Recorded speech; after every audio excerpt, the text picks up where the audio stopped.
KPMG and the following organizations that appreciate and applaud the value of entrepreneurs are pleased to present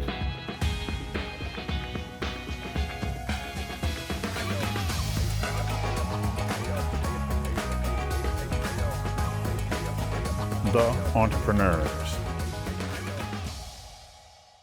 In this episode, meet Danny Sitnam, the driving force behind a one-of-a-kind passenger helicopter service in Vancouver, Helijet.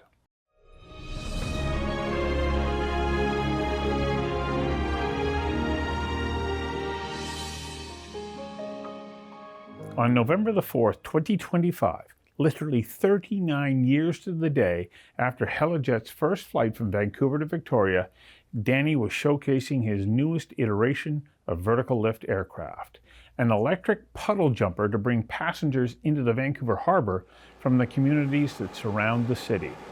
A remarkable leap forward from an idea that popped into his wife's mind. I used to come into the airport a lot, back and forth, back and forth. I used to go over landscape. And my wife suggested one day we were flying over and we see the seaplanes going back and forth, back and forth. She says, "Oh, why don't you do that with a helicopter?" I said, that's stupid. It wouldn't work. And then I thought about it after that night and the nights after and the days after. I said, why wouldn't it work? Why couldn't someone start that up? Danny was just 23 years of age. His path to passenger helicopter entrepreneur is a testament to being curious and running with the opportunities life presents. I was making some side money working at the Keg and Cleaver as a broiler chef. And there was a company that started up in Burnaby Mountain called the Owl and Oarsman, which was an offshoot of the Keg and Cleaver. And I opened up the kitchen there and I started there.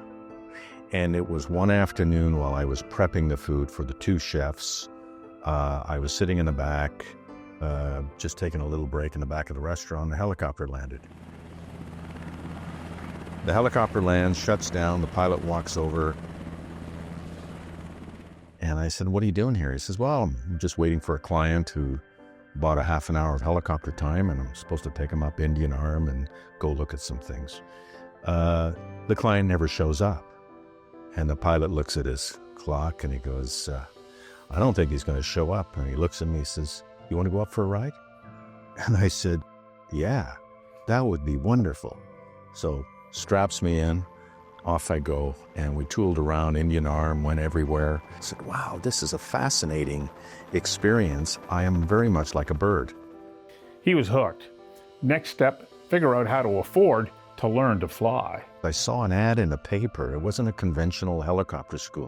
It was an ad in a paper, and this instructor was saying, "Hey, I'm looking for 5 students who would like to learn how to fly a helicopter. You put your money up, then I'll buy the helicopter with that money, and I'll teach you how to fly it." After a job in Mayo, in the Yukon, as a bush pilot, Danny headed back to Vancouver and his entrepreneurial instincts kicked in. I wanted to do something commercially and advance the idea of using the technology to help people move back and forth. That's what I was really interested in trying to figure out. By now, Helijet had been conceived as an idea, but Danny was a wet behind the ears kid.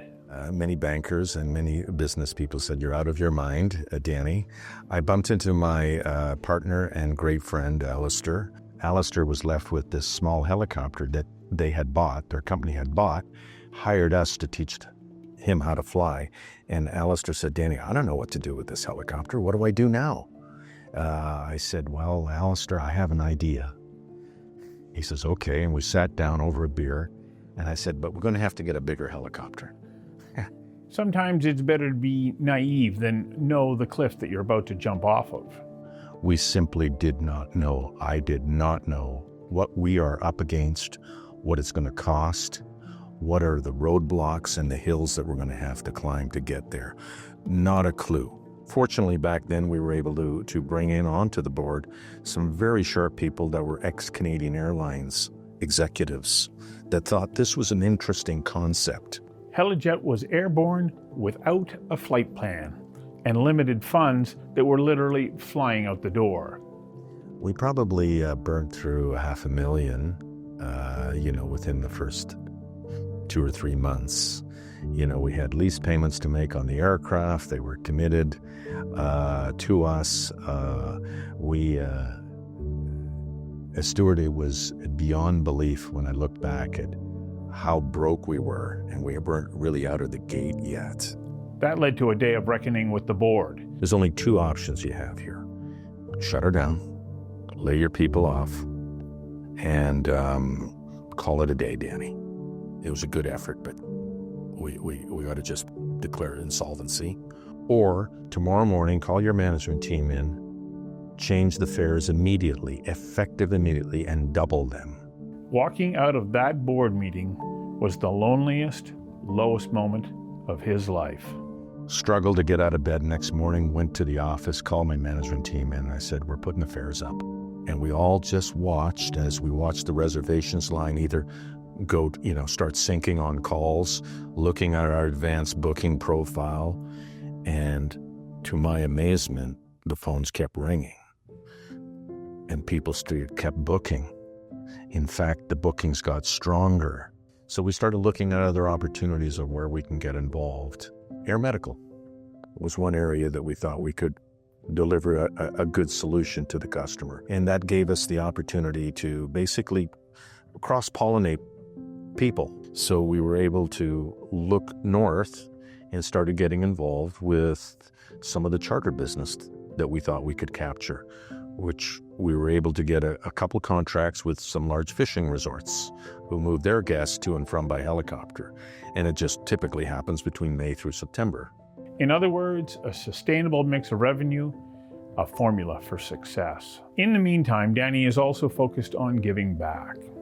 His son Owen, a helicopter pilot, came to him with an idea. Helicopters Without Borders is something that I've been wanting to start for many years now. It's really a way to search and look for ways that we can honor Indigenous in our backyard via aviation.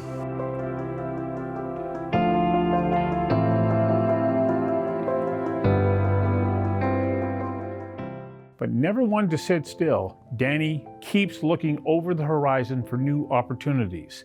I think for now our focus is the continuing growth of the business, maintaining our services in a way that we can maybe add even more value to the program. And I think that's using the fixed-wing aircraft and the helicopters together. Customers who use helicopters also use planes, and how can we fuse that transportation system all together? So we're doing that, we're working on that. Thank you for joining us for this episode of The Entrepreneurs.